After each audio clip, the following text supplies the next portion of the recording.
Public next 24x7ಗೆ ಸ್ವಾಗತ. ರಾಜ್ಯದ ಗಮನ ಸೆಳೆದಿರುವ ರೇಣುಕಾಸ್ವಾಮಿ ಕೊಲೆ ಪ್ರಕರಣ ಮತ್ತೊಂದು ಮಹತ್ವದ ಬೆಳವಣಿಗೆ ನಡೆದಿದೆ.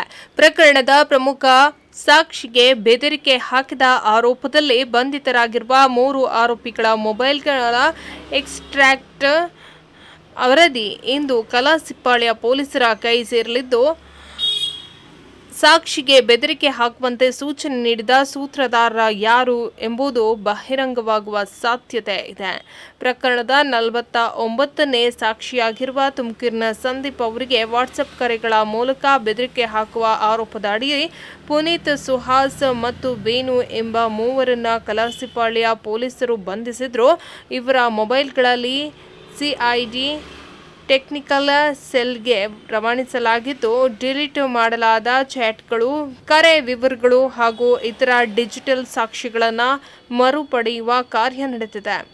ಪೊಲೀಸ್ ವಿಚಾರಣೆ ವೇಳೆ ಆರೋಪಿಗಳು ಯಾವುದೇ ಮಹತ್ವದ ಮಾಹಿತಿ ಬಾಯ್ಬಿಡದೆ ಮೌನ ವಹಿಸಿದ್ರು. ಸಾಕ್ಷಿಗೆ ಬೆದರಿಕೆ ಹಾಕಲು ಯಾರು ಸೂಚನೆ ನೀಡಿದ್ರು, ಅದರ ಹಿಂದೆ ಮತ್ಯಾರಾದರೂ ಇದ್ದಾರೆಯೇ ಎಂಬ ಪ್ರಶ್ನೆಗಳಿಗೆ ಉತ್ತರ ಸಿಗದ ಹಿನ್ನೆಲೆಯಲ್ಲಿ ಇದೀಗ ಮೊಬೈಲ್ ಎಕ್ಸ್ಟ್ರಾಕ್ಟ್ ವರದಿ ತನಿಖೆಯ ದಿಕ್ಕನ್ನೇ ಬದಲಿಸುವ ಸಾಧ್ಯತೆ ಇದೆ. ಇನ್ನೊಂದು ಕಡೆ ಡಿ ಬಾಸ್ ಅಭಿಮಾನಿಗಳ ಫೇಸ್ಬುಕ್ ಪೇಜ್ ಅಡ್ಮಿನ್ ಎಂದು ಗುರುತಿಸಲ್ಪಡುವ ಪ್ರಮುಖ ಆರೋಪಿ ಪುನೀತ್ನನ್ನ ಪೊಲೀಸರು ಮತ್ತೆ 5 ದಿನಗಳ ಕಾಲ ಪೊಲೀಸ್ ಕಸ್ಟಡಿಗೆ ಪಡೆದಿದ್ದಾರೆ.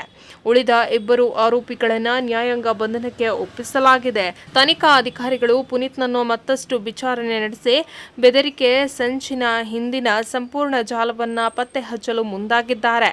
ಚಿತ್ರದುರ್ಗದ ರೇಣುಕಾಸ್ವಾಮಿ ಕೊಲೆ ಪ್ರಕರಣ 2024ರ ಜೂನ್ನಲ್ಲಿ ಅಪಹರಿಸಿ ಬೆಂಗಳೂರಿನ ಆರ್ಆರ್ ನಗರದಲ್ಲಿರುವ ಶೆಡ್ನಲ್ಲಿ ಹಲ್ಲೆ ನಡೆಸಿ ಕೊಲೆ ಮಾಡಲಾಗಿದೆ ಎಂಬ ಆರೋಪದ ಅಡಿ ನಟ ದರ್ಶನ್, ಪವಿತ್ರ ಗೌಡ ಸೇರಿದಂತೆ ಹಲವು ಆರೋಪಿಗಳ ವಿರುದ್ಧ ಪ್ರಕರಣ ದಾಖಲಾಗಿತ್ತು.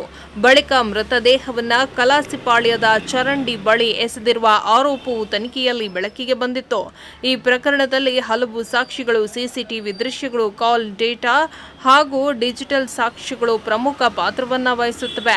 ಇತ್ತೀಚೆಗೆ ನ್ಯಾಯಾಲಯದಲ್ಲಿ ಸಾಕ್ಷಿ ಸಂದೀಪ್ ಅವರಿಗೆ ಬೆದರಿಕೆ ಕರೆಗಳು ಬಂದಿದ್ದಾಗಿ ತಿಳಿಸಿದ ಬಳಿಕ ನ್ಯಾಯಾಲಯ ಗಂಭೀರವಾಗಿ ಪರಿಗಣಿಸಿ ಪೊಲೀಸ್ ಕ್ರಮಕ್ಕೆ ಸೂಚನೆ ನೀಡಿತು. ಅದರಂತೆ ಕಾಮಾಕ್ಷಿಪಾಳ್ಯ ಪೊಲೀಸರು ಪ್ರತ್ಯೇಕ ಪ್ರಕರಣ ದಾಖಲಿಸಿ 3 ಬಂಧಿಸಿದ್ರು. ತನಿಖೆಯಲ್ಲಿ D boss company Facebook page ಹಾಗೂ ಕೆಲ ದರ್ಶನ್ ಅಭಿಮಾನಿಗಳ ಬಳಗದ ಸದಸ್ಯರ ಪಾತ್ರವು ಪರಿಶೀಲನೆಯಲ್ಲಿದೆ ಎಂದು ಸಿಐಡಿ ಟೆಕ್ನಿಕಲ್ ಸೆಲ್ನಿಂದ ಬರುವ ಮೊಬೈಲ್ ಎಕ್ಸ್ಟ್ರಾಕ್ಟ್ನಿಂದ ತನಿಖಾ ವರದಿ ತನಿಖೆಗೆ ಮಹತ್ವದ ತಿರುವು ನೀಡುವ ನಿರೀಕ್ಷೆಯಲ್ಲಿದೆ. ಡಿಲೀಟ್ ಮಾಡಲಾದ ಸಂದೇಶಗಳು, ವಾಟ್ಸಪ್ ಕರೆ ದಾಖಲೆಗಳು, ಸಂಪರ್ಕದಲ್ಲಿದ್ದ ವ್ಯಕ್ತಿಗಳ ಮಾಹಿತಿ ಹಾಗೂ ಬೆದರಿಕೆ ಸಂಚಿನ ಹಿಂದಿನ ಸೂತ್ರಧಾರನ ಬಗ್ಗೆ ಸ್ಪಷ್ಟ ಸುಳಿವು ಸಿಗುವ ಸಾಧ್ಯತೆ ಇದ್ದು, ವರದಿಯ ಆಧಾರದ ಮೇಲೆ ಮತ್ತಷ್ಟು ಬಂಧನಗಳು ನಡೆಯುವ ಸಾಧ್ಯತೆಯನ್ನು ಪೊಲೀಸರು ತಳ್ಳಿಹಾಕಿಲ್ಲ.